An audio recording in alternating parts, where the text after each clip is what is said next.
What's up everyone, my name is Alex, I'm one of the co-founders of myinvestingclub.com, and I want to let you guys know about something special we're doing for our viewers on YouTube. So the most common question we get asked is, how do I start day trading? So what me and my mentor Bao did is we create a free 2-hour mentorship course for the brand new trader. It's going to be available at myinvestingclub.co. The link is going to be right here. This is a free webinar that reveals our 12 secrets that every single brand new day trader should know before they start. I also want to let you guys know about something that's very unique to MIC. So if you have any questions about trading, or you're curious about trading, or you don't know if MIC is the right fit for you, now you can text our head mentor Tosh, whose number is going to be right here, and he'll answer all the questions that you have in less than 24 hours. Thank you and enjoy the video. Okay. So today I want to talk about universalities, and I was going to name this universal setups, but there's more to it than just setups. When we're talking about like in the stock market, a lot of things change in the stock market, but a lot of things stay the same, and it's important to recognize what things stay the same and what things are what things remain constant and what things change, so that you can kind of know what you need to be relying on instead of changing what you're supposed to not be changing and just finding yourself spinning in circles. Yeah, I think we talked a little bit about it on the call. I'm going to go more in depth here. So how can you be a trader forever, right? If the market is always changing, right? Is it that that stressful to be around forever? Like, do you have to keep constantly changing your strategies like left and right all the time, like trying to like bend to the market's will? Like, can you ever just be comfortable? Like, that's the topic I want to go over today, right? And so the first thing you have to do if you want to be like a universal forever long trader is you have to gain complete control over yourself. Like, that's the absolute, and you kind of do this in your first couple of years of trading, your first 3 years, 4, whatever. This is what you're doing. You're gaining control of yourself. You're learning about your own tolerance, what you're good at, what you suck at, what risk management styles you like. And by the way, this webinar is kind of a precursor to the webinar I really wanted to do. I really wanted to do a webinar that I'll probably do next week, but this one has to come first. So this is kind of like the basic. You have to gain complete control over yourself. And I've said this before, like, you have to have rules, absolute rules that you do not ever think about breaking, ever. Like, absolute rules. And these absolute rules are like max loss, right? Like, there are rules that you say you have rules and every now and then you break them. Like, oh, like, like, I'm not going to pussy out a trade. I'm going to stick to my stop. Every now and then you're going to break. You're just going to cover before your stop, or you're going to maybe wiggle room too much on your stop, and that you're kind of breaking your wiggle room. Every now, like, we have these rules that, like, you're not supposed to break your rules ever, and most of the time you don't break any of them. Every now and then you slip on a couple, but there are some that you never fucking slip on. And these are stuff like max loss. These are stuff like max size. These are stuff like, I don't trade stocks. For me, I don't trade stocks up 300% on no news. I don't want to get T12, right? These are stocks that it just doesn't fucking matter. You don't ever break them. And so you need to get that. Your control over your greed needs to be firm, right? You need to, this is a big one. This one should have been purple. You need to learn how to be satisfied and happy after trades. And this comes with time, because it's really hard to feel satisfied in your trading, especially in the beginning. Once you've kind of, like, you have a losing first year and then you start winning year 2, but year 2 feels empty because you're still down from year 1. Like, you kind of, like, it's very hard, but you have to kind of put that away, and you have to put that away day to day. Like, oh, like, I lost $500 today, so this $400 gain today feels worthless. No, like, you really have to throw that mindset away. This is part of gaining control over yourself. FOMO will never go away, but you have to learn how to recognize it when it comes. Like, for me, I personally, like, out loud, I'll say stuff like, oh, FOMO, shit, I have FOMO, shit. Like, every time I feel it, I'll be like, FOMO. Or I posted it in chat today. Like, when ADTX had that death candle that I didn't want to short. I didn't want to short that death candle. I was like, ADTX, what FOMO? What FOMO? Right? I did that out loud, like, to you guys, like for the record, so I knew I wouldn't fucking short it. Like I do whatever you have to do.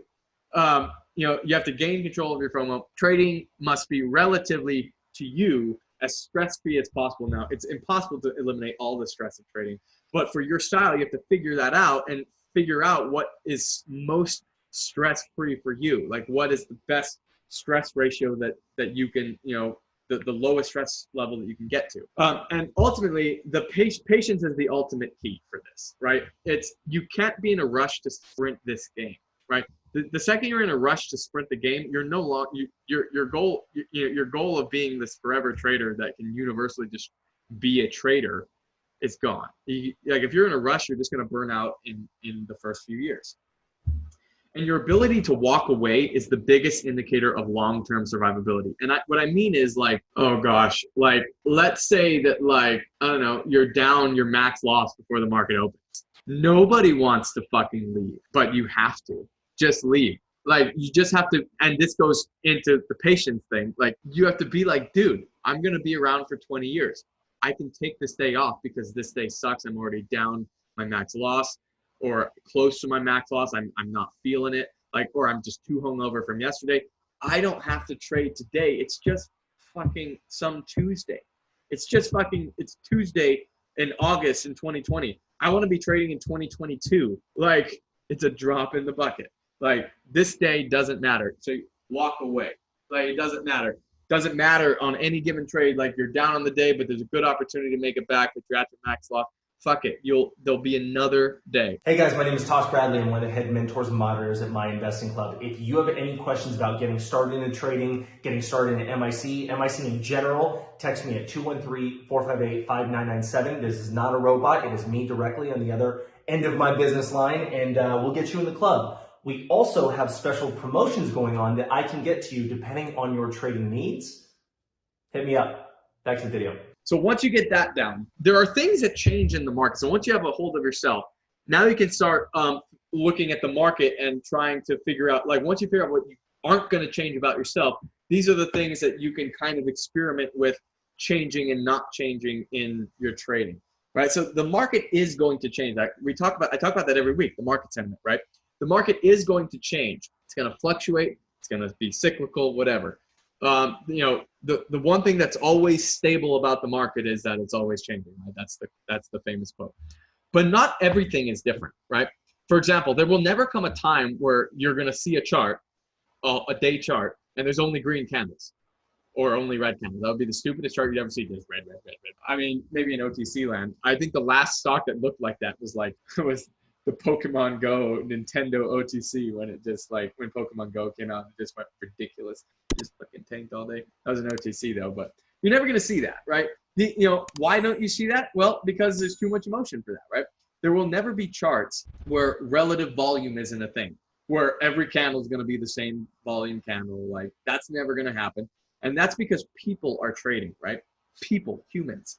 And a few things to put your mind at rest about the whole, like, dude, like, how do I know if I'm going to, like, my setup's going to work in 3 years, right? And hopefully this will eliminate some of your long-term fears. Big changes in the market do not happen overnight. You are going to have time to adjust, to slowly, it's not like just tomorrow your strategies don't work. Like, dude, I've been trading the VWAP reclaim trade for 5 years, but today it's not working and it's never going to work again. No, it'll get phased out, right? The market changes gradually, and it gives you time to alter your setups as your setup change. And an example of this is how the stock locate game truly altered the stock market, the small cap market, right?